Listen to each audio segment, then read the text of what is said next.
بکر صدیق رضی اللہ تعالی عنہ کا خوف خدا، آپ کا تقویٰ، آپ کی عبادت و ریاست اور آپ کے وصال کے واقعات و حالات۔ اللہ سبحانہ و تعالیٰ سے دعا ہے کہ مولا تعالیٰ مجھے اس عنوان پر مکمل حق کہنے اور آپ کو سننے اور اس سے زیادہ عمل کرنے کی توفیق عطا فرمائے۔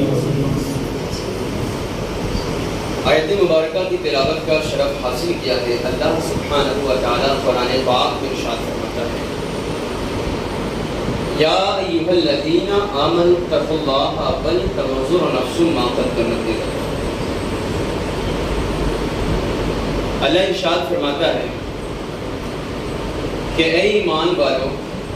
اللہ سے ڈرو اور کل کی تیاری کرو، کل کے لیے تم کیا روانہ کرو۔ اس سلسلے میں اللہ سبحانہ و تعالیٰ سے ڈرتے رہو۔ آج عموماً ہر انسان کا یہ طرز عمل ہے کہ انسان اپنے فیوچر اور مستقبل کے حوالے سے ہمیشہ ایک پلان کرتا ہے کہ جس طرح میرا آج کا دن گزرتا ہے، آج اس سے بہتر کل کا دن ہونا چاہیے۔ ہر انسان اپنے مستقبل کی تیاری میں لگا ہوا ہے۔ انسان اپنے فیوچر کے بارے میں سوچتا ہے، اس کے بارے میں گمان کرتا ہے، پلاننگ کرتا ہے کہ جس طرح میرا آج کا دن گزر رہا ہے، آنے والا کل اس سے بہتر ہونا چاہیے، چاہے وہ روزی کے اعتبار سے ہو، چاہے وہ رزق کے اعتبار سے ہو، چاہے وہ پہننے اوڑھنے کے اعتبار سے ہو، چاہے وہ مکان و دولت کے اعتبار سے ہو، ہر اعتبار سے آج سے کل کا اچھا ہونا چاہیے۔ اور انسان اسی کو کہا بھی جاتا ہے جو کل کے بارے میں سوچے۔ جانوروں کی عادت یہ ہوتی ہے کہ وہ آج کبھی نہیں سنتے، تو انسان اس کو کہلانے کا حق ہے کہ جو کل کے بارے میں سوچے۔ اچھا، ایک بات اور سماعت کریں، جو انسان جو کل کی تیاری میں لگا ہوا ہے، مستقبل کی تیاری کر رہا ہے، اس انسان کو یہ بھی معلوم ہے، یہ بھی پتہ ہے کہ میں جس کل کی تیاری کرتا ہوں، اس کل کا آنا میرے لیے کوئی یقین نہیں ہے، اس کل کا آنا میرے لیے کوئی گارنٹی نہیں ہے۔ ہو سکتا ہے کہ میں کل کا سورج دیکھوں یا نہ دیکھوں، میرے لیے کل صبح ہوگی یا نہ ہوگی، لیکن اس کے باوجود انسان اس کل کی تیاری کرتا ہے کہ جس کا آنا کوئی یقین نہیں، جس کا آنا کوئی گارنٹی نہیں۔ انسان اس کل کی پلاننگ کرتا ہے کہ جس کا کل کا آنا کوئی محال نہیں، لیکن ایک اور بھی کل ہے کہ جس کے آنے کی گارنٹی قرآن دیتا ہے، کہ جس کے آنے کا یقیناً قرآن کہتا ہے۔ وہ کل کون سا دن ہے؟ تو قرآن ارشاد فرماتا ہے، یا ایھا الذین آمنوا اتقوا اللہ ولتنظر نفس ما قدمت لغد۔ اے ایمان والو، اللہ سے ڈرو اور کل کے لیے تم کیا روانہ کر رہے ہو، اللہ سے ڈرتے رہو۔ عربی میں جو غدن کا لفظ آتا ہے اس کا معنی ہوتا ہے کل، جو فیوچر کا آنے والا کل ہوتا ہے عربی میں اس کو غدن کہا جاتا ہے۔ لیکن مفسرین یہاں بیان کرتے ہیں کہ یہاں کل سے مراد مستقبل تک آنے والا کل نہیں ہے، بلکہ یہاں کل سے مراد میدان محشر کا دن ہے، یہاں کل سے مراد حساب و کتاب کا دن ہے، یہاں کل سے مراد اللہ کی بارگاہ میں حاضر ہونا ہے، یہاں کل سے مراد رب کی بارگاہ میں جواب دینا ہے۔ اب کل کی تم کیا تیاری کر رہے ہو؟ یہاں سے نیک اعمال روانہ کر رہے ہو، یہاں سے اچھائیاں روانہ کر رہے ہو، یہاں سے برائیاں روانہ کر رہے ہو، یہاں سے نمازیں روانہ کر رہے ہو، کیا چیز تم کل کی تیاری کرتے ہو؟ اب چلیں صحابہ کرام رضوان اللہ تعالی اجمعین کی بارگاہ میں چلتے ہیں کہ ان کے اندر خوف الہی سے لرزنے اور کل کی تیاری کا مزاج کیسا تھا، کہ کل کی تیاری اور فکر کرنے کا ان کا انداز کیسا تھا۔ تمام صحابہ میں جس صحابی کا سب سے زیادہ اعلیٰ عزت و مقام ہے، وہ ذات حضرت سیدنا ابو بکر صدیق رضی اللہ تعالی عنہ کی ذات گرامی۔ حضرت سیدنا ابو بکر صدیق رضی اللہ تعالی عنہ، پہلے ٹاپک کی طرف چلتے ہیں کہ آپ کا خوف الہی سے لرزنے کا انداز کیا تھا۔ حضرت سیدنا ابو بکر صدیق رضی اللہ تعالی عنہ ایک مرتبہ صبح کی نماز کے بعد فجر کی نماز کے بعد مسجد سے باہر نکلے اور راستے کی طرف جا رہے تھے. آپ کے ساتھ کچھ ساتھی حضرات بھی موجود تھے. اچانک چلتے چلتے حضرت سیدنا صدیق اکبر رضی اللہ تعالیٰ عنہ ایک کھجور کے باغ کی طرف پہنچے. ایک درخت کے قریب ہوئے. حضرت سیدنا ابو بکر صدیق رضی اللہ تعالیٰ عنہ اس درخت کے قریب پہنچے اور اس درخت کے قریب تشریف فرما گئے اور اسی درخت پر چھوٹی چھوٹی چڑیا ترانہ گنگنا رہی تھی, اپنی آواز میں چہچا رہی تھی. سیدنا ابو بکر صدیق رضی اللہ تعالی عنہ نے ان چڑیوں کا نظارہ کیا, ان چڑیوں کو دیکھا اور زارو قطار ہونے لگے اور ان چڑیوں کو کہا, اے چڑیوں تم کتنی زیادہ خوش نصیب ہو, اے چڑیوں تم کتنی زیادہ خوش قسمت ہو. اتنا کہہ کر سیدنا ابو بکر صدیق رضی اللہ تعالی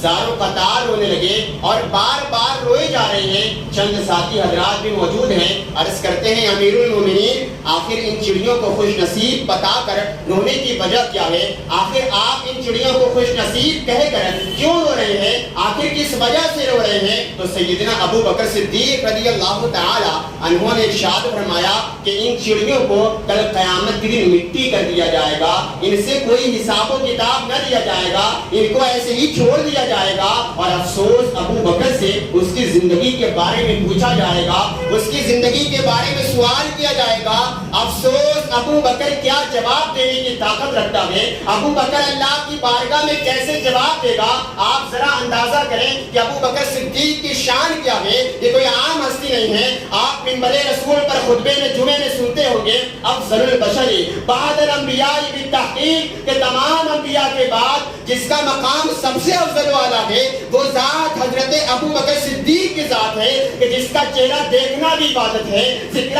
کرنا بھی عبادت ہے, جس کی جنت میں جانے کی گارنٹی مصطفیٰ جان رحمت نے عطا فرمائی تھی. لیکن اس کے باوجود حضرت سیدنا ابو بکر صدیق رضی اللہ تعالی عنہ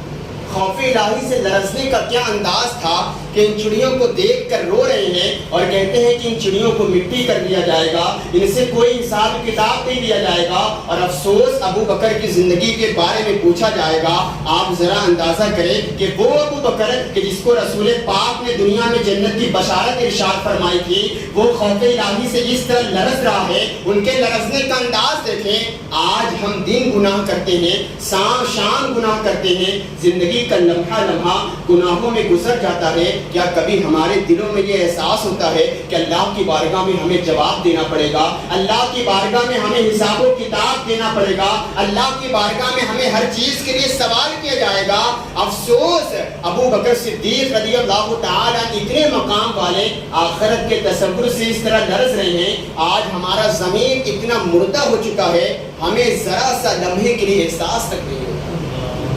سیدنا ابو بکر صدیق رضی اللہ تعالیٰ مزید آگے چلتے ہیں کہ حضرت سیدنا ابو بکر صدیق رضی اللہ تعالیٰ کی شان ہے. آپ کے تقوی کی طرف چلتے ہیں. حضرت سیدنا ابو بکر صدیق رضی اللہ تعالیٰ کی زندگی کا لمحہ اٹھا کر آپ پڑھیں تو یہ معلوم ہوگا کہ مصطفیٰ جان رحمت کے اسوہ حسنہ پر اگر کسی ذات نے سب سے زیادہ عمل کیا ہے تو وہ ذات حضرت ابو بکر صدیق کی ذات. بخاری شریف کی حدیث ہے, اماں جان حضرت عائشہ صدیقہ رضی اللہ تعالی عنہا روایت کرتی ہیں کہ میرے والد گرامی حضرت ابو بکر صدیق رضی اللہ تعالی عنہ کے پاس ایک غلام تھا. ایک غلام جو آپ کی خدمت میں رہ کر آپ کا کام کیا کرتا تھا. حضرت سیدنا ابو بکر صدیق رضی اللہ تعالی عنہ نے اس کے ساتھ یہ طے کر لیا تھا, اس کے ساتھ یہ مقرر کر رکھا تھا کہ روز ڈیلی روزانہ ایک مرتبہ درود پاک پڑھیں, اللہم سیدنا و شفینا و مولانا محمد کما تحب و ترضى صلی علیہ صلاۃ. اور اندر باہر جو ہے اندر آ جائے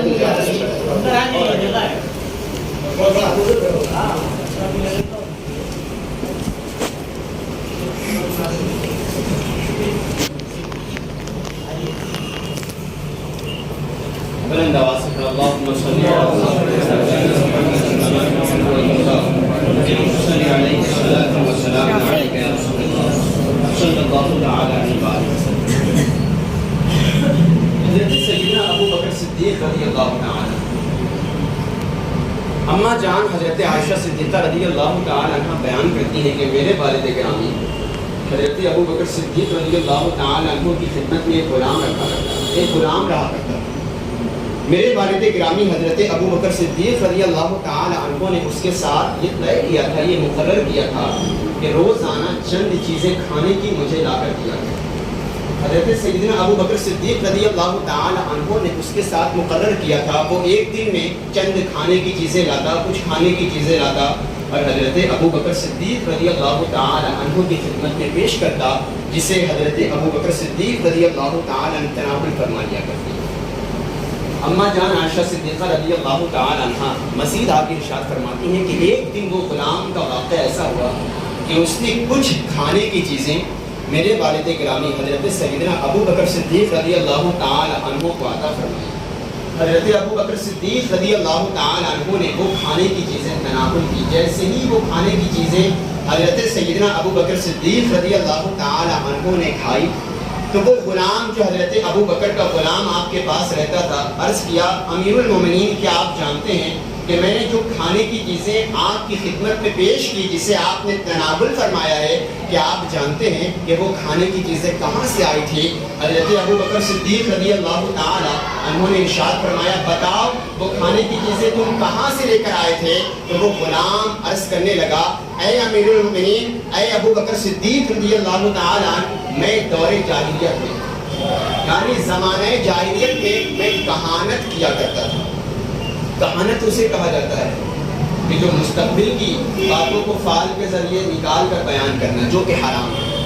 عرض کرتا ہے امیر المومنین، میں دور جاہلیت میں کہانت کی باتیں لوگوں کو بتایا کرتا تھا، ان کا مستقبل بتایا کرتا تھا، حالانکہ وہ کہانت کا علم مجھے اچھی طریقے سے نہیں آتا تھا۔ میں لوگوں کو اس معاملے میں دھوکہ دیتا تھا، یعنی کسی کے بارے میں کچھ بھی میں بتا دیا کرتا تھا۔ ایک شخص کے بارے میں نے دور جاہلیت میں اس کی زندگی کے بارے میں مستقبل میں چند کہانت کر کے کچھ باتیں بتا دی، حالانکہ میں نے اس کو دھوکہ دیا تھا، مجھے کہ وہ علم زیادہ نہیں آتا تھا۔ آج وہ شخص مجھے ملا تھا تو اس نے کہا جو باتیں تم نے کہانت کے ذریعے بتائی تھی آج وہ باتیں سچ ہو گئی، تو انعام کے طور پر اس نے یہ مجھے کھانے کی چیزیں دی ہیں۔ آپ ذرا اندازہ کریں، حضرت سیدنا ابو بکر صدیق رضی اللہ تعالی عنہ نے جیسے ہی یہ سنا کہ یہ شخص میرا غلام کہانت کے علم کے ذریعے اور اس کی مزدوری اور اس کے محنتانے میں وہ کھانے کی چیزیں انعام کے طور پر لے کر آیا تھا اور وہی کھانا مجھے پیش کیا تھا جسے میں نے تناول کیا، حضرت ابو بکر صدیق رضی اللہ تعالیٰ جیسے ہی سنا ایک خوف اور ایک لرزہ طاری ہوا۔ روایت کے حضرت ابو بکر صدیق رضی اللہ تعالیٰ عنہ نے اپنی 3 انگلی اپنے حلق کے اندر ڈالی اور جتنا کھانا پیٹ کے اندر تناول کیا تھا سارا کھانا قے کے ذریعے باہر نکال دیا، اور گویا حضرت ابو بکر نے یہ ذہن دیا اگرچہ وہ کھانے کی چیزیں چند قطرہ میرے پیٹ میں تھی، لیکن میں نے پیٹ کا اپنا تمام کھانا نکال دیا قے کے ذریعے، اس لیے کہ میرے رسول کا فرمان ہے کہ اگر کوئی شخص ایک لقمہ بھی حرام کا کھاتا ہے تو 40 دن تک نہ اس کی عبادت قبول ہوتی ہے نہ اس کی دعائیں قبول ہوتی ہیں۔ اندازہ کریں کہ حضرت سیدنا ابو بکر صدیق رضی اللہ تعالی عنہ کے اس طرز عمل سے اور اس واقعے سے ہمیں کیا ذہن ملتا ہے کہ ایک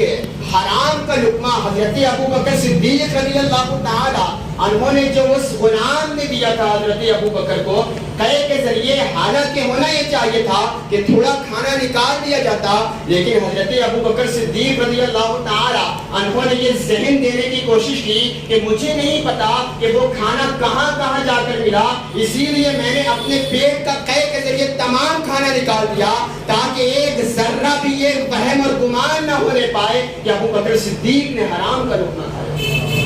آپ ذرا اندازہ کریں کہ آج ہم حرام اور حلال کے مابین تفریق اور تمیز کو بھول گئے۔ آج ہمارا حال یہ ہے کہ کیا چیزیں حرام ہیں کیا چیزیں حلال ہیں، ہمیں اس بات پر کوئی جھگڑا نہیں اور نہ ہی ہم احساس ہے جو حرام آیا اور ہم کھاتے گئے اور ہمیں اس بات کا احساس ہوا۔ چند باتیں رک کر میں یہاں عرض کرنا چاہوں گا۔ آج اس دور پرفتن میں ایک تو لوگ کرتے یہ ہے کہ ایک حرام کمائی ہوتی ہے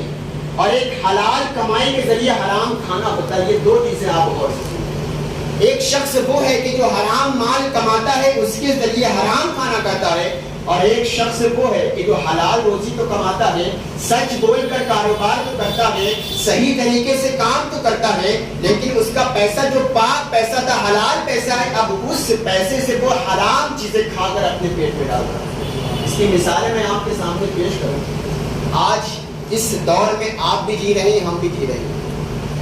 آج انسان جھوٹ بول کر اپنا کاروبار چلا رہا ہے، دھوکہ دڑی کے ذریعے اپنا کاروبار چلا رہا ہے، جبکہ مورخین نے بے شمار اس پر تبصرہ کیا ہے کہ جھوٹ بولنا تمام ائمہ پر اس پر اجماع ہے، فقہاء کا اجماع ہے کہ وہ گناہ کبیرہ ہے۔ بندہ جب تک توبہ نہ کرے گناہ کبیرہ معاف نہیں ہوتا۔ آج کم ایک جھوٹ بول کر کاروبار کرتے ہیں۔ مزید اگر کوئی شخص حلال پیسے سے حلال رزق کما لے، حلال طریقے سے کاروبار کر لے، لیکن چند چیزیں ایسی احتیاط ہونی چاہیے کہ ذبیحہ بعض مرتبہ ایسا ہوتا ہے کہ حرام سمجھ کر ہم کھاتے ہیں اور ہمیں اس کا احساس نہیں ہوتا۔ میں اس واقعات کی اس تفصیل میں نہیں جانا چاہتا کیونکہ میرا ٹاپک حضرت ابو بکر صدیق رضی اللہ تعالیٰ عنہ کی زندگی۔ تو جب اپنی زندگی کا طرز عمل دیکھیں کہ کہیں ایسا تو نہیں کہ میرا یہ لقمہ حرام کا لقمہ ہے، یا جو میری کمائی جو ہے، میرا رزق ہے، حرام طریقے سے آ رہا ہے۔ خدایا ہمیں ایک مرتبہ اپنے گریبان میں، اپنے دل میں جھانک کر دیکھنے کی ضرورت ہے، اس لیے کہ رسول پاک صلی اللہ تعالیٰ علیہ وسلم ارشاد فرماتے ہیں کہ اگر ایک لقمہ حرام کا اگر پیٹ میں جاتا ہے تو 40 دن تک نہ عبادت قبول ہوتی ہے، نہ دعائیں قبول ہوتی ہیں۔ آج لوگوں کا رونا ہے کہ میری دعائیں اللہ نہیں سنتا، میری دعائیں اللہ قبول نہیں فرماتا۔ یہ حرام مال جب کسی کے پیٹ میں جاتا ہے عبادت سے لذت چھین جاتی ہے۔ تو ضرورت اس بات کی ہے کہ آپ اپنے دل میں اس بات کا احساس رکھیں۔ حضرت سیدنا ابو بکر صدیق رضی اللہ تعالیٰ عنہ جیسے ہی پتہ چلا، جیسے ہی آپ کو معلوم ہوا کہ یہ کہانت کے ذریعے، یہ کاہن کے ذریعے، اس کے علم کے ذریعے، اس کی مزدوری میں، اس کی انعام کے طور پر یہ کھانے کی چیزیں آئی تھیں، حضرت سیدنا ابو بکر صدیق رضی اللہ تعالیٰ عنہ نے قے کے ذریعے تمام اپنے کھانے کی چیزوں سے باہر نکالا۔ مزید ہم آگے چلتے ہیں، حضرت سیدنا ابو بکر صدیق رضی اللہ تعالیٰ عنہ کی عبادت و ریاضت کی طرف چلتے ہیں۔ کون ہے حضرت ابو بکر صدیق رضی اللہ عنہ؟ آپ کی شان کیا ہے؟ ایک مرتبہ رسول پاک صلی اللہ تعالیٰ علیہ وسلم جنت کا تذکرہ فرما، جنت کا تذکرہ رسول پاک صلی اللہ تعالیٰ علیہ وسلم کر رہے تھے، اور مزید اللہ کے رسول صلی اللہ تعالیٰ علیہ وسلم نے آگے ارشاد فرمایا کہ جنت کے 8 دروازے ہیں، 8 دروازے ہیں جنت کے۔ اللہ کے رسول صلی اللہ تعالیٰ علیہ وسلم نے ارشاد فرمایا کسی دروازے کا نام باب الریان ہے، کسی دروازے کا نام باب الصلاۃ ہے، کسی دروازے کا نام باب الزکات ہے۔ رسول پاک صلی اللہ تعالیٰ علیہ وسلم نے ارشاد فرمایا اگر کوئی شخص اپنی عبادت میں انتہا کو پہنچے گا، عبادت بہت زیادہ کرے گا، کوئی شخص نماز خشوع اور خضوع کے ساتھ پڑھے گا، تو رسول پاک صلی اللہ تعالیٰ علیہ وسلم نے ارشاد فرمایا کہ کل قیامت کے دن جو باب الصلاۃ ہے، نمازی والا دروازہ ہے، اس نمازی شخص کو پکارے گا کہ اے نمازی بندے کہ دنیا میں تو نے خشوع اور خضوع کے ساتھ نمازی ادا کی تھی، آج باب الصلاۃ سے یعنی نمازی والے دروازے سے تو جنت میں داخل۔ مزید رسول پاک صلی اللہ تعالیٰ علیہ وسلم ارشاد فرماتے ہیں اگر کسی نے زکوٰۃ خوش دلی سے اچھی نیت کے ساتھ زکوٰۃ ادا کر دی ہو تو جو زکوٰۃ والا دروازہ ہوگا اس بندے کو پکارے گا کہ میرے اندر سے داخل۔ مزید رسول پاک صلی اللہ تعالیٰ علیہ وسلم ارشاد فرماتے ہیں کسی نے اچھی نیت کے ساتھ اللہ کی رضا کے لیے رمضان کے روزوں کے رکھا ہوگا اور اس طرح نوافل روزے بھی رکھا ہوگا تو رسول پاک ارشاد فرماتے کہ وہ باب الریان سے جنت میں داخل ہوگا، اور اس طرح باب الریان روزے والا دروازہ اس شخص کو پکارے گا کہ میرے بندے اے شخص تو دنیا میں اللہ کی رضا کے لیے روزہ رکھا تھا، آج باب الریان یعنی روزے والے دروازے سے جنت میں داخل ہوگا۔ صحابہ کرام جمع ہیں، حضرت سیدنا ابو بکر صدیق رضی اللہ تعالی عنہ نے عرض کیا یا رسول اللہ صلی اللہ علیہ وسلم آقا کیسا وہ خوش نصیب شخص ہوگا کہ جس کو جنت کا 8واں دروازہ پکارے گا یعنی وہ عبادت میں اپنی اتنی کامل ہوگا، اتنی کامل طریقے سے ہر عبادت کیا ہوگا، یعنی نماز پڑھا ہوگا تو کامل طریقے سے، زکات ادا کی ہوگی تو کامل طریقے سے، روزہ رکھا ہوگا تو کامل طریقے سے، یعنی ہر عبادت میں وہ کامل ہوگا تو اس کو جنت کا آٹھواں دروازہ پکارے گا۔ یا رسول اللہ، کیا ایسا کوئی شخص ہے کہ جس کو جنت کا آٹھواں دروازہ پکارے گا اور اس نے کامل عبادت کی ہوگی؟ تو اللہ کے رسول نے کیا ارشاد فرمایا؟ آپ سنیں، اللہ کے رسول صلی اللہ تعالی علیہ وسلم نے ارشاد فرمایا، اے ابو بکر صدیق، وہ ذات کسی اور کی نہیں، اے ابو بکر وہ ذات تیری ذات ہے کہ جس کو جنت کا آٹھواں دروازہ پکارے گا، کبھی باب الصلاۃ پکارے گا۔ اے ابو بکر، تو نے نمازیں پڑھی ہے تو اتنے کامل طریقے سے پڑھی ہے، آج میرے اندر سے داخل ہو گیا۔ کبھی باب الریان پکارے گا، اے ابو بکر تو نے روزہ رکھا ہے تو اتنے کامل و اکمل طریقے سے رکھا ہے، آج میرے اندر سے داخل ہو جا۔ زکات والا دروازہ پکارے گا، یعنی جنت کے آٹھوں دروازے جس ہستی کو پکاریں گے وہ ذات حضرت ابو بکر صدیق کی ذات ہوگی کہ جس کو جنت کا آٹھواں دروازہ پکارے گا۔ یہ عبادت کا مقام ہے کس کا؟ حضرت ابو بکر صدیق کا۔ خوش نصیب ہے وہ لوگ کہ جس کو جنت کا ایک دروازہ بھی پکار کر اپنے اندر سے داخل کروا دے۔ لیکن ابو بکر صدیق وہ ذات ہے کہ جس کو جنت کا آٹھواں دروازہ پکارے گا، ابو بکر تو میرے اندر سے داخل ہو جا۔ مزید آگے چلتے ہیں، اللہ کے رسول صلی اللہ تعالی علیہ وآلہ وسلم فجر کی نماز سے فارغ ہوئے اور صحابہ کرام کی طرف متوجہ ہوئے، مخاطب ہوئے۔ اللہ کے رسول صلی اللہ تعالی علیہ وسلم نے صحابہ کرام کی طرف جیسے ہی متوجہ ہوئے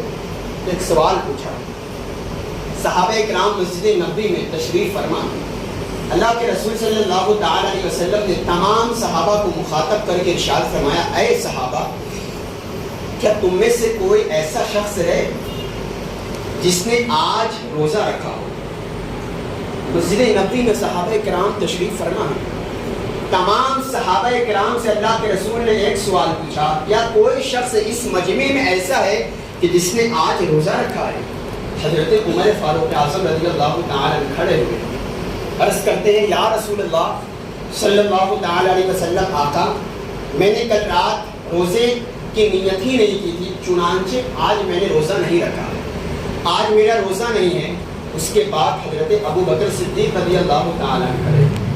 عرض کرتے ہیں، اے اللہ کے رسول، کل رات میں نے روزے کی نیت کی تھی تو آج میرا روزہ ہے، آج میں نے روزہ رکھا۔ دوسرا سوال رسول پاک صلی اللہ تعالی علیہ وسلم نے ارشاد فرمایا،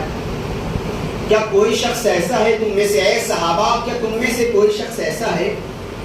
کہ جس نے آج کسی مریض کی عیادت کی ہو؟ آپ دیکھیں کہ فجر کی نماز کے بعد ابھی کسی کے پاس فجر سے پہلے کوئی کسی کی یہاں کب جاتا ہے؟ اللہ کے رسول صلی اللہ تعالی علیہ وسلم تمام صحابہ سے دوسرا سوال کرتے ہیں، کیا کوئی شخص ایسا ہے کہ جس نے آتے وقت مسجد کسی مریض کی آج عیادت کی ہو؟ حضرت عمر فاروق اعظم پھر کھڑے ہوئے، عرض کیا، یا رسول اللہ صلی اللہ تعالی علیہ وسلم، آقا، میں جب اپنے گھر سے نکلا تو ڈائریکٹ مسجد نبی میں آ گیا، اس درمیان میں نے کسی کی عیادت نہیں کی، ابھی تو میں مسجد نبی سے باہر بھی نہیں نکلا، تو اب میں کیسے کسی مریض کی عیادت کروں گا؟ بیٹھ گئے، حضرت ابو بکر صدیق کھڑے، عرض کیا، یا رسول اللہ، اے اللہ کے رسول، جب میں مسجد نبوی کی طرف آ رہا تھا اپنے گھر سے نکل کے تو مجھے معلوم ہوا کہ عبد الرحمن ابن عوف کی طبیعت عجیب ہے، تو میں آتے وقت ان کے گھر گیا اور عبد الرحمن بن عوف کی عیادت کی اور ان عیادت کر کے تبھی میں مسجد نبوی کے قریب آیا۔ دوسرا سوال مکمل ہو گیا۔ اللہ کے رسول صلی اللہ تعالی علیہ وسلم نے تیسرا سوال پوچھا، اے صحابہ بتاؤ، کیا تم میں سے کوئی ایسا شخص یہاں اس مسجد میں موجود ہے؟ کیا آتے وقت کسی شخص نے کسی غریب کو کھانا کھلایا؟ تیسرا سوال اللہ کے رسول نے پوچھا، کوئی صحابہ میں سے کوئی ایسا شخص ہے کیا آتے وقت کسی نے کسی غریب کو، کسی مسکین کو کھانا کھلایا ہو؟ حضرت عمر فاروق اعظم پھر کھڑے ہوئے،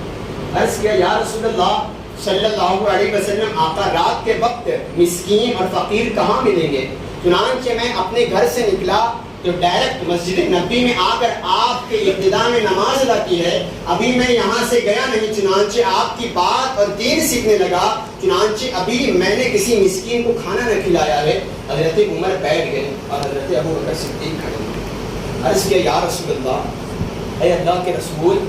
جب میں آ رہا تھا تو میں عبد الرحمن ابن عوف کے یہاں گیا ہوا تھا،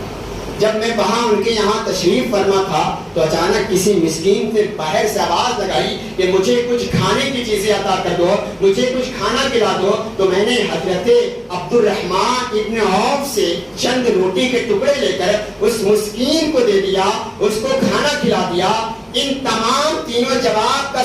سوال کا جواب جب رسول پاک کا مکمل ہو گیا تو اللہ کے رسول صلی اللہ تعالی علیہ وسلم نے ارشاد فرمایا، اے ابو بکر، آج میں تجھے جنت کی بشارت سناتا ہوں، اے ابو بکر تو جنتی ہے۔ مزید اللہ کے رسول نے کچھ دعائیں ارشاد فرمائی جسے حضرت عمر فاروق اعظم سن کر اشعش کرنے لگے اور گویا یہ کہنے پر مجبور ہو گئے کہ عمل کے میدان میں صحابہ کی جماعت میں اگر کوئی ذات سب سے آگے ہے تو وہ ذات حضرت ابو بکر صدیق کی ذات ہے۔ کیا مقام ہے حضرت ابو بکر کا، کیا شان ہے حضرت ابو بکر کی۔ ان دو جملوں میں، ان دو لائن میں یہ چھوچا کے محدث نے یوں بیان کیا کہ مرتبہ حضرت صدیق کا یہ ہے سید، ہر فضیلت کے وہ جامع ہے نبوت کے سوا۔ مرتبہ حضرت صدیق کا یہ ہے سید، ہر فضیلت کے وہ جامع ہیں نبوت کے سوا۔ یہ شان ہے حضرت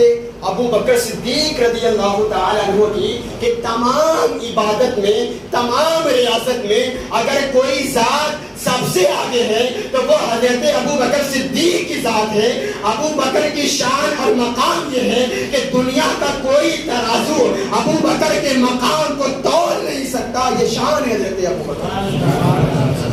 یہ مقام ہے حضرت ابو بکر صدیق کا، اتنی مقام والے۔ لیکن جیسے ہی میں نے ابتدا میں عرض کیا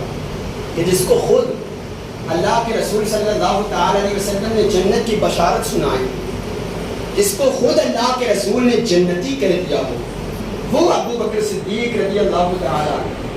آخرت کے تصور سے ایسا لرزتا ہے کہ چڑیوں کو دیکھ کر کہتا ہے کہ ان چڑیوں کو ایسے ہی چھوڑ دیا جائے گا اور ابو بکر سے اس کی زندگی کے بارے میں پوچھا جائے گا، افسوس ابو بکر کیا جواب دینے کی طرح۔ جس کو اللہ کے رسول نے جنتی کہہ دیا ہو وہ ذات کہتی ہے کہ ابو بکر اللہ کی بارگاہ میں کیا لگا۔ آپ ذرا اندازہ کریں کہ آج ہم نمازوں سے دور ہیں، عبادات سے دور ہیں، فرائض سے دور ہیں، آج ہم حلال سے دور ہیں، لیکن پھر بھی ہمیں احساس تک نہیں ہوتا کبھی کہ یار ہم کہاں جا رہے ہیں، یہ راستہ ہمیں جنت کی طرف لے جا رہا ہے یا ہمیں جہنم کی طرف لے جا رہا ہے۔ آج ہمارے والدین ہم سے دور ہیں، آج ہمارے ماں باپ ہم سے ناراض ہو جاتے ہیں، آج ہماری حرکتوں کی وجہ سے، ہماری بدعمالیوں کی وجہ سے، ہماری نافرمانیوں کی وجہ سے اللہ اور اس کا رسول ہم سے ناراض ہیں، لیکن ہمیں احساس تک نہیں ہوتا۔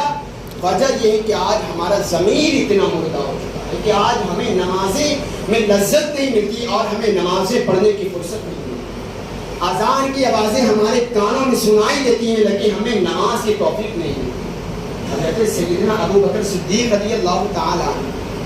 جب نماز کے لیے کھڑے ہوتے ہیں تو راوی بیان کرتے ہیں کہ حضرت ابو بکر صدیق رضی اللہ تعالیٰ اللہ کے خوف سے جامد لکڑی کی طرح کھڑے ہوتے ہیں، یعنی اتنی سختی ابو بکر صدیق، ایسا خوف اللہ کا طاری ہوتا کہ حضرت ابو بکر صدیق رضی اللہ تعالیٰ اللہ کے خوف الہی سے بالکل لکڑی کی طرح جامد کھڑے ہو جاتے۔ اندازہ کریں یہ ابو بکر صدیق رضی اللہ تعالیٰ کا مقام، لیکن اس کے باوجود اللہ کے خوف میں لرزتے اور روتے تھے۔ آخری بات میں وصال کی طرف لے کر چلوں، ضرورت اس بات کی ہے اللہ سبحانہ و تعالی ہمیں حضرت ابو بکر صدیق کا صدقہ نصیب۔ وصال کے واقعات کی طرف چلتے ہیں۔ حضرت سیدنا ابو بکر صدیق رضی اللہ عنہ بیان کرتے ہیں کہ مورخین نے لکھا ہے کہ حضرت ابو بکر صدیق رضی اللہ تعالی کی وصال کی اصلی وجہ یہ ہے رسول پاک صلی اللہ تعالی علیہ وسلم کی وفات، یعنی وہ ایسے عاشق رسول کہ کہ جب اللہ کے رسول صلی اللہ تعالی علیہ وسلم دنیا سے رخصت ہو گئے تو حضرت ابو بکر صدیق رضی اللہ تعالی عنہ کا بھی گویا جینا دشوار ہو گیا، اور اسی غم میں حضرت ابو بکر صدیق رضی اللہ تعالی عنہ گلنے لگے اور غمزدہ رہنے لگے۔ یہ تو ایک روایت ہے۔ مزید ظاہری روایت مورخین نے لکھا ہے کہ حضرت ابو بکر صدیق رضی اللہ تعالی عنہ کے پاس ایک شخص آیا اور اس نے پیالے میں کھانے کی کچھ چیزیں پیش کی۔ مثال کے طور پر حضرت ابو بکر صدیق رضی اللہ تعالی عنہ تشریف فرما ہے اور آپ کے ساتھ غالباً حارث بھی موجود ہے۔ حضرت ابو بکر صدیق رضی اللہ تعالی عنہ کے پاس اس شخص نے پیالہ پیش کیا، اس پیالے میں کچھ کھانے کی چند چیزیں، غالباً وہ دریا موجود تھی۔ حضرت ابو بکر صدیق رضی اللہ تعالی عنہ نے وہ دریا، وہ کھانے کی چیزیں تناول کی۔ جیسے ہی کھایا تو جو آپ کے ساتھ حارث موجود تھے وہ بھی کھا رہے تھے، عرض کیا امیر المؤمنین اس کھانے کو نہ کھائیے، اس میں زہر ملا دیا گیا، اس میں زہر ملا دیا گیا ہے جس کا اثر 1 سال کی بات ہے، 1 سال کے بعد اس کا اثر ہوگا۔ میں نے بھی کھایا ہے اور آپ نے بھی کھایا ہے، گویا ہم ایک ہی دن انتقال کریں گے، ایک ہی دن وفات پائیں گے۔ اور ایسا ہی ہوا، 1 سال کے بعد وہ زہر کا اثر ہوا اور دونوں حضرات ایک ہی دن وفات پائے۔ مزید آگے ارشاد فرماتے ہیں کہ حضرت عائشہ صدیقہ ام المؤمنین حضرت عائشہ صدیقہ رضی اللہ تعالی عنہا سے روایت ارشاد فرماتی ہیں کہ میرے والد گرامی حضرت ابو بکر صدیق رضی اللہ تعالی کے اوپر جب بخار سخت طاری ہوا، عین بخار کی حالت میں جب آپ نے غسل فرمایا اور بخار میں مزید اضافہ ہو گیا، اسی علالت میں جو آپ کی علالت دن بدن بڑھ رہی تھی، اسی علالت کی حالت میں حضرت ابو بکر صدیق رضی اللہ تعالی عنہ نے حضرت عبد الرحمن ابن عوف کو اپنے قریب بلایا، اپنے پاس حضرت عبد الرحمن ابن عوف کو بلایا اور ارشاد فرمایا اے عبد الرحمن، تم حضرت عمر ابن خطاب، حضرت عمر فاروق اعظم رضی اللہ تعالی عنہ کو کیسا سمجھتے ہو؟ حضرت عبد الرحمن ابن عوف نے عرض کیا امیر المؤمنین مجھ سے بہتر تو آپ جانتے ہیں۔ حضرت ابو بکر صدیق رضی اللہ تعالی عنہ نے ارشاد فرمایا ٹھیک ہے، لیکن اس کے بعد بھی میں تم سے سوال کر رہا ہوں کہ تم حضرت عمر فاروق اعظم کو کیسا سمجھتے ہو، وہ کیسے ہیں؟ حضرت عبد الرحمن ابن عوف نے عرض کیا اے امیر المؤمنین، اے ابو بکر صدیق، جس طرح آپ اپنے ذہن میں حضرت عمر فاروق اعظم کو خیال کرتے ہیں، میں اسی طرح حضرت عمر کو سمجھتا ہوں، بلکہ میں اس سے بھی بہتر آپ کے ذہن میں جو ہے، یعنی اس سے بھی اچھا میں حضرت عمر فاروق اعظم کے بارے میں سوچتا ہوں اور انہیں سمجھتا ہوں۔ رائے لیا حضرت عبد الرحمن ابن عوف سے۔ پھر حضرت ابو بکر صدیق نے حضرت سیدنا عثمان غنی رضی اللہ تعالی عنہ کو اپنے پاس بلایا اور حضرت عثمان غنی رضی اللہ تعالی عنہ کو بھی یہی سوال پوچھا کہ اے عثمان، تم ابو بکر حضرت عمر فاروق اعظم کے بارے میں کیسا تصور رکھتے ہو، وہ کیسے انسان ہے؟ حضرت عثمان غنی رضی اللہ تعالی عنہ نے بھی یہی جواب دیا جو حضرت عبد الرحمن ابن عوف نے جواب دیا تھا کہ میں بہت اچھا ان کو سمجھتا ہوں۔ اور دیگر صحابہ کرام سے حضرت ابو بکر صدیق رضی اللہ تعالی عنہ نے مشورہ لیا اور مشورہ لینے کے بعد حضرت عمر فاروق اعظم رضی اللہ تعالی عنہ کو دوسرا خلیفہ منتخب فرمایا۔ ایک شخص نے حضرت ابو بکر صدیق رضی اللہ تعالی عنہ سے عرض کیا امیر المؤمنین، آپ نے کس شخص کو خلیفہ منتخب کیا؟ کیا آپ نہیں جانتے حضرت عمر فاروق اعظم کیسے سخت مزاج ہیں؟ ان کے سخت مزاجی آپ نہیں جانتے کہ وہ کیسا کلام کرتے ہیں جاہ و جلال میں، آپ اللہ کی بارگاہ میں کیا جواب دیں گے؟ حضرت ابو بکر صدیق رضی اللہ تعالی عنہ نے ارشاد فرمایا کہ میں اللہ کی بارگاہ میں عرض کروں گا مولا، اس صحابہ کی جماعت میں جو سب سے افضل انسان تھا میں نے اس کو منتخب فرما دیا ہے، بلکہ حضرت عمر کی شان تو اس سے بھی اعلیٰ ہے۔ یہ شان حضرت عمر فاروق اعظم رضی اللہ تعالی عنہ کی حضرت ابو بکر صدیق رضی اللہ تعالی عنہ نے بتائی اور کہا میں اس سے بھی بہتر سمجھتا ہوں، اور حضرت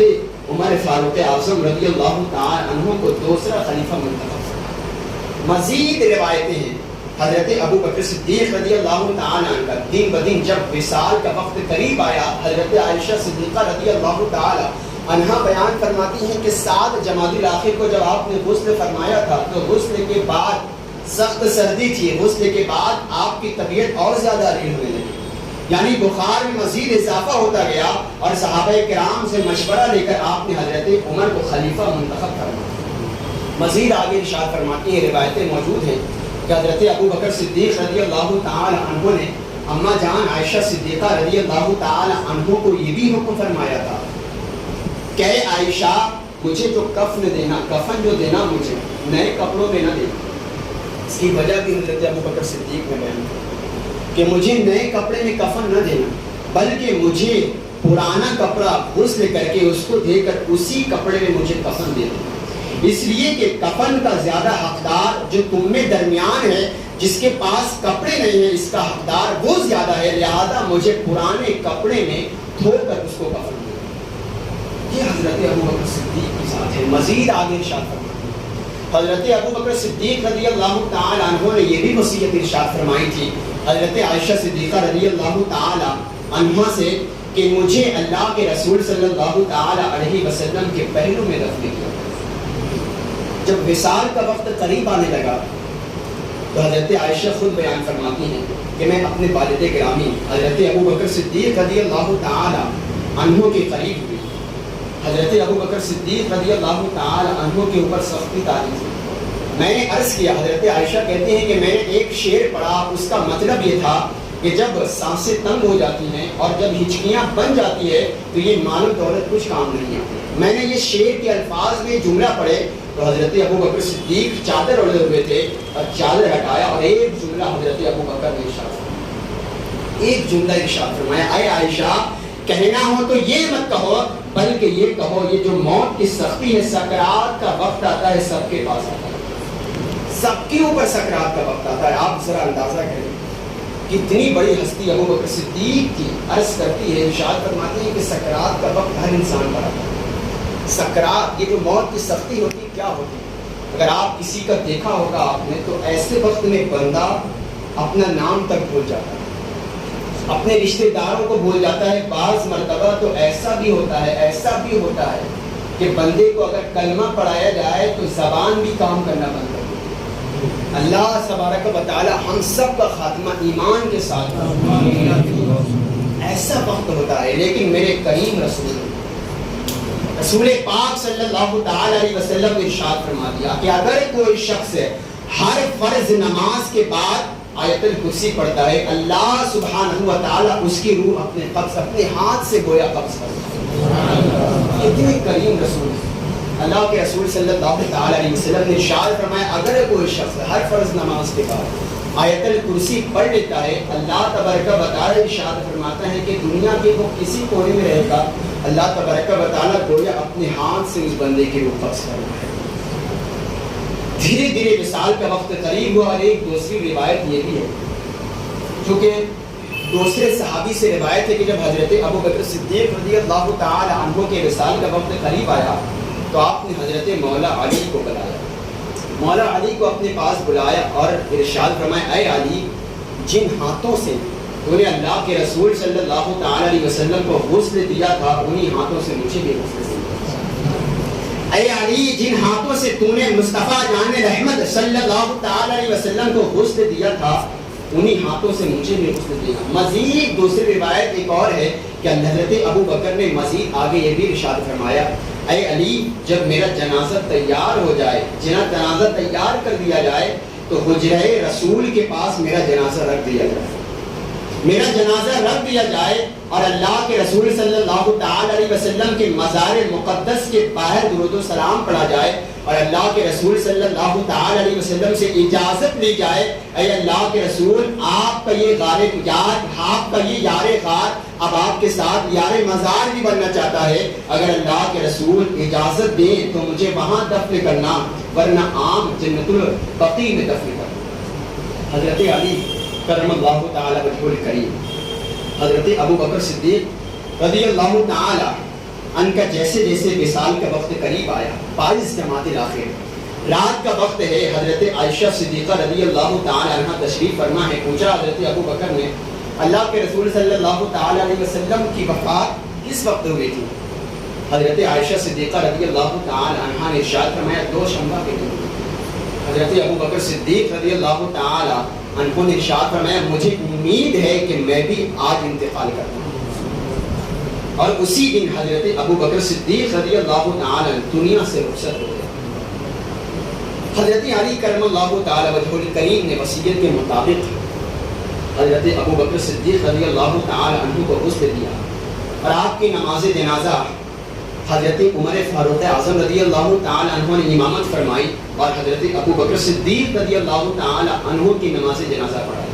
اور وصیت کے مطابق حضرت ابو بکر صدیق رضی اللہ تعالی عنہ کا جنازہ پورے مدینے میں گھمایا گیا، اور مدینے میں گھما کر اللہ کے رسول صلی اللہ تعالی علیہ وسلم کے حجرہ مبارکہ کے باہر رکھ دیا گیا باہر۔ حضرت علی کرم اللہ تعالی وجہ الکریم تشریف فرما ہے، درود و سلام کی ڈالیاں نچھاور ہیں، اور سارے صحابہ کرام تشریف فرما ہے، دروازہ بند ہے، تالا لگا ہوا ہے۔ حضرت علی کرم اللہ تعالی وجہ الکریم نے ارشاد فرمایا، عرض کیا یا رسول اللہ صلی اللہ تعالی علیہ وسلم، آقا یہ ابو بکر ہے، یہ ابو بکر صدیق، اس دنیا میں آپ کے اوپر سارا مال و دولت قربان کر دیا، جس نے جس نے غار میں سب سے پہلے خود داخل، سب سے پہلے آپ کو داخل نہ ہونے دیا بلکہ خود داخل ہوا، آپ کی رضا کے لیے جس نے اپنی ساری چیزیں قربان کر دی تھی۔ اے اللہ کے رسول، آج یہ ابو بکر آپ کے مزار کے قریب آپ کے پہلو میں دفن ہونا چاہتا ہے، آپ کے پہلو میں، اے اللہ کے رسول آج یہ ابو بکر دفن ہونا چاہتا ہے۔ اگر اللہ کے رسول اگر اجازت دے تو ابو بکر کو یہاں دفن کر دیا جائے، ورنہ عام قبرستان میں دفن کر دیا جائے گا۔ اللہ کے رسول صلی اللہ تعالی علیہ وسلم کا وہ دوست، وہ یار غار جسے اللہ کے رسول صلی اللہ تعالی علیہ وسلم نے اپنا دوست کہا تھا، جسے یہ حکم ارشاد فرمایا تھا کہ کل قیامت کے دن جب میں اٹھایا جاؤں گا تو میرا دائنا ہاتھ ابو بکر کے ہاتھ میں ہوگا۔ راوی بیان کرتے ہیں کہ جو رسول پاک کا حجرہ مبارکہ کا دروازہ بند تھا اور اس میں تالا لگا ہوا تھا، اچانک تالا کھلتا ہے اور دروازہ کھلتا ہے، اور گویا اندر سے ایک آواز آئی، اوصل الحبیب الی الحبیب فإن الحبیب مشتاق، کہ ابو بکر کو رسول سے ملا دیا جائے، اللہ کے رسول کو۔ اور اس طرح حضرت ابو بکر صدیق رضی اللہ تعالی عنہ کو اللہ کے رسول صلی اللہ تعالی علیہ وسلم کے پہلو میں دفن کر دیا، اور 22 جمادی الآخر آپ کا وصال کا وہ دن۔ ذرا اندازہ کریں، آخری بات میں پیش کر کے اپنی بات ختم کرنا چاہوں گا۔ یہ ذات ہے حضرت ابو بکر صدیق کی ذات، کہ پوری زندگی اپنا مال و دولت، جب آپ کی رخصت ہوئے دنیا سے تو راوی بیان کرتے ہیں کہ آپ کا اپنا ذاتی مال کچھ بھی نہیں تھا، یعنی اتنا صدقہ کر کے قربان کر دیا تھا اللہ کو، اتنا اللہ کی بارگاہ میں قربان کر دیا تھا۔ ایک مرتبہ حضرت عمر فاروق اعظم رضی اللہ تعالیٰ عنہ سوچ رہے تھے کہ میں نیکی میں حضرت ابو بکر سے آگے نکل جاؤں گا۔ اللہ کے رسول نے ارشاد فرمایا تھا کہ مال چاہیے، جنگ میں جانے کے لیے ساز و سامان کی ضرورت ہے۔ حضرت عمر فاروق اعظم خود ارشاد فرماتے ہیں کہ میں آدھا مال، اپنا پورے مال کا آدھا حصہ اللہ کے رسول کی بارگاہ میں قربان کر دیا، یعنی میرے پاس جتنے کپڑے تھے، جتنی دولت تھی، جتنا ساز و سامان تھا، جتنے برتن تھے، سارے کا آدھا حصہ کیا، اور 50% مال اللہ کے رسول کی بارگاہ میں لا کر قربان کر دیا۔ اور میں یہ سمجھ رہا تھا کہ آج نیکی سے میں حضرت ابو بکر صدیق سے آگے نکل جاؤں گا نیکی کے معاملے میں، لیکن قربان جائیں جب حضرت ابو بکر صدیق آئے تو اپنا امامہ بھی اتار کر اللہ کے رسول کے قدموں میں قربان کر دیا، اپنا امامہ بھی، اپنی چپل بھی اللہ کے رسول کے قدموں میں قربان کر دیا۔ اللہ کے رسول نے ارشاد فرمایا، ماں ابقا لیا ہے، ابو بکر گھر میں کیا چھوڑا ہے، گھر میں کیا چھوڑا ہے؟ حضرت ابو بکر صدیق کہتے ہیں کہ جس توے پر میری بیوی روٹی پکاتی تھی میں وہ توا بھی لے کر آیا تھا، میں نے کہا تو اس لیے کہ آج میرے مصطفیٰ نے مانگا ہے، میں نے ساری چیزیں لا کر اللہ کے رسول کے قدموں میں قربان کر دی۔ اللہ کے رسول نے پوچھا، ماں بقا لیا نے ابو بکر گھر میں کیا چھوڑا ہے؟ تو جواب دیا، یا رسول اللہ گھر میں اللہ کو بھی چھوڑایا اور اللہ کے رسول کو بھی چھوڑایا۔ یہ عقیدہ تھا حضرت ابو بکر کا کہ میں ساری چیزیں اللہ کے رسول کی بارگاہ میں قربان کر دوں، ارے مجھے کسی چیز کا خوف نہیں ہے، مجھے اپنے اللہ پر بھروسہ، اپنے اللہ پر بھی بھروسہ ہے اور اپنے رسول پر بھی مجھے بھروسہ ہے۔ یہ ذات ایسا توکل جب کسی بندے کے اندر پایا جاتا ہے تو وہ ذات حضرت ابوبکر صدیق کی ذات ہے. ضرورت اس بات کی کہ پوری زندگی اعمال کے معاملے میں جو سب سے آگے رہا ہو لیکن اس کے باوجود وہ خوف الہی سے اس طرح گرجنے کا انداز ہے. تو ضرورت اس بات کی ہم سوچیں آج اس پاک خیزہ محفل میں اپنے رب کے حضور ہم حاضر ہیں تو اپنے رب کی بارگاہ میں ہم یہاں سے لوٹیں, یہاں سے جائیں تو صدقے دل سے توبہ کر کے جائیں. جو ہمارا دل آج کالا ہو گیا ہے, ایک دوسرے کی برائی آج اس دل میں آ گیا ہے, آج ہم حسد لے کر کینہ لے کر آج ہم پنپ رہے ہیں, تو ضرورت اس بات کی یہاں سے ہم جائیں تو ہم سچی توبہ کر کے جائیں اور حضرت ابوبکر صدیق رضی اللہ تعالی عنہ کا فیضان سے مالا مال ہو کر جائیں. اور آخری بات میں پیش کر کے اپنی گفتگو تمام کر دینا چاہوں گا. یہ شان حضرت ابوبکر صدیق کی, ہم کیا بیان کریں, ہماری اوقات کیا حضرت ابوبکر صدیق کی, بلکہ ہم شان بیان کر کے بلکہ ہم خود مقبول ہوتے ہیں. یہ حضرت ابوبکر کا فیضان ہے کہ اگر کوئی شخص حضرت ابوبکر کی شان بیان کرتا ہے وہ بڑے نہیں ہوتے بلکہ ان کی شان بیان کر کے ہم بڑے ہوتے ہیں. بیان ہو کس زبان سے مرتبہ صدیق اکبر کا ہے یار غار, محبوب خدا صدیق اکبر کا لٹایا راہ حق میں گھر کئی بار اس محبت سے کہ لٹ لٹ کر حسن گھر بن گیا صدیق اکبر کا. اللہ سبحانہ و تعالیٰ سے دعا ہے کہ مولا تعالیٰ جو کچھ غلطیاں ہوئی ہوں بیان میں مولا اپنے فضل و کرم سے معاف فرمائے اور ہمیں کہنے اور سننے سے زیادہ عمل